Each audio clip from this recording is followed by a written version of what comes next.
மதுரையில் தமிழக வெற்றி கழகத்தின் வெற்றி தலைவர் அவர்களின் தீவிர ஆதரவாளர் அன்பு சகோதரர் முனிஷ் பாண்டி அவர்கள் இல்ல திருமணத்திற்காக வந்து அவரது தம்பியோட திருமணம் அவர் மணமக்களை வாழ்த்தி மதுரையில பாத்தீங்கன்னா தமிழக வெற்றி கழகத்திற்கு பெருகி வரும் ஆதரவு உண்மையிலேயே மிகவும் மகிழ்ச்சியாக இருக்கிறது. கண்டிப்பாக மதுரை மட்டுமல்ல, தமிழகத்தின் அனைத்து மாவட்டங்கள், அனைத்து தொகுதிகளில் தமிழக வெற்றி கழகம் பெரும்பாலும் வெற்றி பெற்று ஆட்சி ஆதரவு ஆரம்பத்துல இருந்து அதிகாரத்தை பங்கு, ஆட்சியில பங்கு எவ்வளவு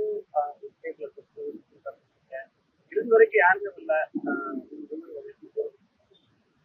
ஏற்கனவே சொன்ன மாதிரி தமிழ வெற்றி கழக தலைவர் முதல் மாநாட்டில் சொன்னது ஆட்சியிலும் பங்கு, அதிகாரத்திலும் பங்கு பல கட்சியின் கொள்கை முடிவு. இந்த கட்சிக்கு கூட்டணிக்கெல்லாம் வரும் அப்படிங்கிற எதிர்பார்த்தெல்லாம் சொல்லல, அதே கொள்கை முடிவு இந்த தமிழகத்துல எந்த கட்சியும் சொல்லல. அதை நாங்க சொல்லியிருக்கோம். ஒரு சமூக நீதி அடிப்படையாக கொண்ட கட்சி நாங்க சொல்லியிருக்கோம்.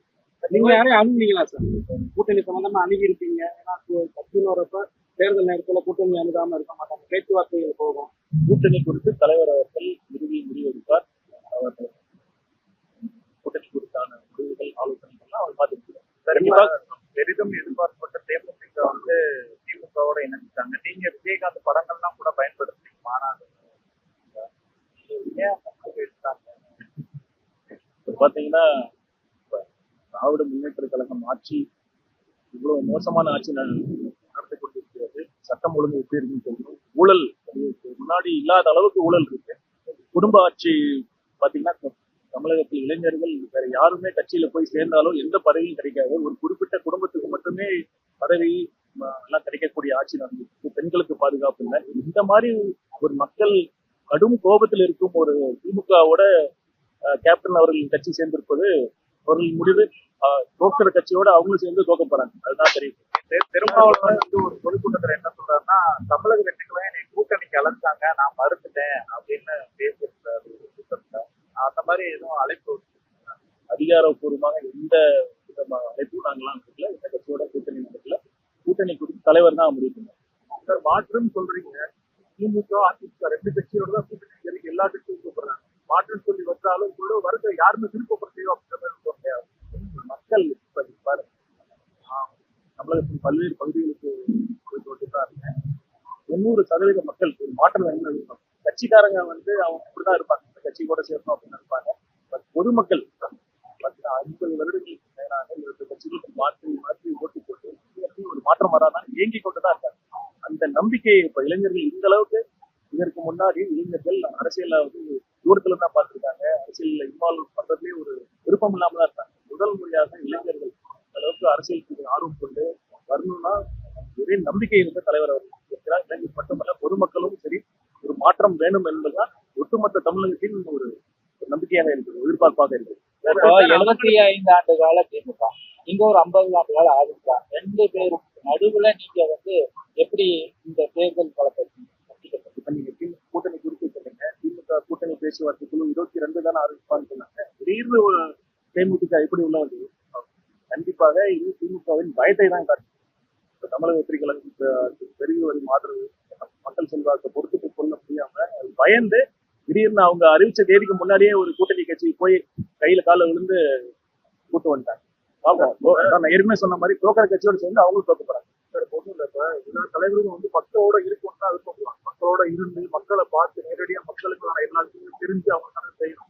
ஆனா விஜய் வந்து தொடக்கத்துல இருந்து மக்கள் இருந்து டிட்டாச்சாவே இருக்காரு. அட்டாச்சா இருந்தா தானே உங்களுக்கு வந்து இன்னும் அதிகமா ஓட்டு நீங்க எதிர்பார்க்க மாதிரி கிடைக்கும். எதனால அப்படி இருக்காரு? நெருக்கமா இருக்கிறது என்ன சொல்றாரு? வெளியில வரல அப்படின்னு சொல்றீங்க, இன்னும் அதிக இடத்துக்கு போகணும்னு சொல்றீங்க. என்ன நடந்தது உங்களுக்கே தெரியும். எப்படி இப்போ ஒரு கூட்டம் வாங்குறதுக்கு பர்மிஷன் வாங்குறதுக்கு ஆளும் கட்சிக்கு எளிதில் கிடைக்குது. ஒரு நாள் 2 நாள் அவங்களுக்கு பர்மிஷன் கொடுக்குறாங்க. தமிழக வெற்றிகளை நான் மட்டும் ஊருப்பட்ட 100 கண்டிஷன் சொல்றாங்க. ஏற்கனவே சேலத்துல இப்ப நடந்தது. அதற்கு முன்னாடியே 1 மாதத்துக்கு முன்னாடியே திட்டமிடப்பட்டது. ஏன் அது பர்மிஷன் எங்களுக்கு கிடைக்கல சொல்லுங்க. வேலூர்ல அதே மாதிரி இப்ப அடுத்த கூட்டம் வேலூர் நடக்குது. இப்பதான் நாங்க திட்டமிட்டோமா? இன்னும் ஒரு 2-3 வாரங்களுக்கு முன்னாடி நாங்க திட்டமிட்டோம். எங்களுக்கு தொடர்ந்து இதே மாதிரி ஒரு எங்களை அனுமதி எந்தெந்த விதத்துல அனுமதி மறுக்கப்படணுமோ அந்த விதத்துல அவங்க நாலு வச்சு பண்ணிட்டு தான் இருக்கோம். இதுக்கு என்னதான் சார் அனுமதி மறுக்கப்படுது பண்றாங்க, எவ்வளவு கட்டுப்பாடுகள் விடுத்தாலும் நீங்க வந்து நமக்கு இழப்புகளை தவிர்க்க முடியாம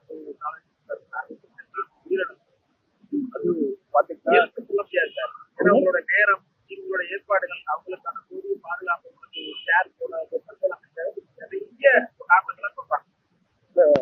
பாத்தீங்கன்னா அது சேலத்துல நடந்தது ஒரு வருத்தத்தக்க ஒரு நிகழ்வு. அவர்களுக்கு முன்பே தெரியும், அவர்களுக்கு இந்த உடல்நல குறைவு இருந்து தெரியும். குடும்பத்தில் மறுக்கிறாங்க, இந்த குறைவு இல்லைங்கிறாங்க. குடும்பத்துக்கு நீங்க அந்த வார்த்தையை நான் தெரிஞ்சுதான் சொல்றேன். அவங்களோட பிள்ளை இல்லை, நான் சொல்றது நான் பொறுப்பேற்று தான் சொல்றேன். அவர்களுக்கு 6 மாதத்துக்கு முன்னாடி ஆன்ஜியோ பண்ணிருக்காங்க, பொறுப்பேற்று தான் சொல்றேன். நீங்களும் கலந்து இன்னும் நிகழக்கூடாது. தொடர்ந்து பாஜக பத்தி அவங்க எதுவுமே விமர்சனம் வைக்கிற, இது கடுமையா பேச மாட்டேங்கிறாரு. அதனால அவர் மேல சந்தேகப்பட வேண்டியதா இருக்கிற துறை எவ்வளவு நெருக்கடி வந்திருக்கு. முதல் மாநாட்டே கொள்கை எதிரின்னு அறிவிச்சிருக்காங்க. 2 ஆளும் கட்சி, மாநிலத்திலும் சரி மத்தியிலும் சரி, ஆளும் கட்சியா இருக்கிற கட்சியை எதிரியா இவ்வளவு துணிச்சலோட அறிவிச்சிருக்காரு. அவங்க எப்படி வந்து இந்த மாதிரி சொல்ல முடியும்? இந்த குற்றச்சாட்டை நான் ஏற்கவே முடியாது. அது மட்டும் இல்ல, தலைவர்கள் சொன்ன மாதிரி எவ்வளவோ முறையில், எவ்வளவோ வகையில் ஒன்றியத்தில் இருக்க மாற்றம் பற்றி அழுத்தம் கொடுக்க முயற்சி பண்ணாங்க. ஆனா தலைவரோட ஸ்டாண்ட் என்னன்னு உங்களுக்கே தெரியும். மகாபலிபுரத்துல என்ன சொன்னாருன்னு சொல்றேன் தெரியும். மதவாத சக்தியோட கூட்டணி இல்லைன்னு சொல்லியிருக்காரு. இதை விட ஒரு தெளிவான ஸ்டாண்ட் யாரும் சொல்ல முடியும்? எப்படி வந்து பாஜகவை எதிர்த்து சொல்லவில்லை என்று சொல்வதை குற்றிலும் ஏற்றுக்கொள்ளவே முடியாது.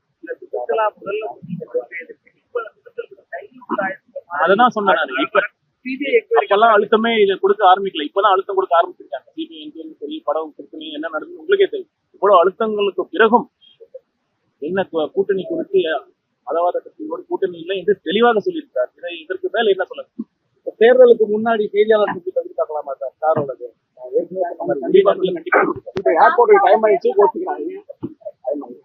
உரிய நேரத்தில் அதுக்கான ப்ரிப்பரேஷன்ஸ் போயிட்டு தான் இருக்கு. தலைவர் அவர்கள் நேரடியாக பார்த்துக்கிட்டு இருக்காரு, கேட்டுட்டு இருக்காரு என்னென்ன இந்த மாதிரி அவரோட நேரடி உத்தரவின் பேரில் தேர்தல் அறிக்கை தயாராகி கொண்டிருக்கிறது.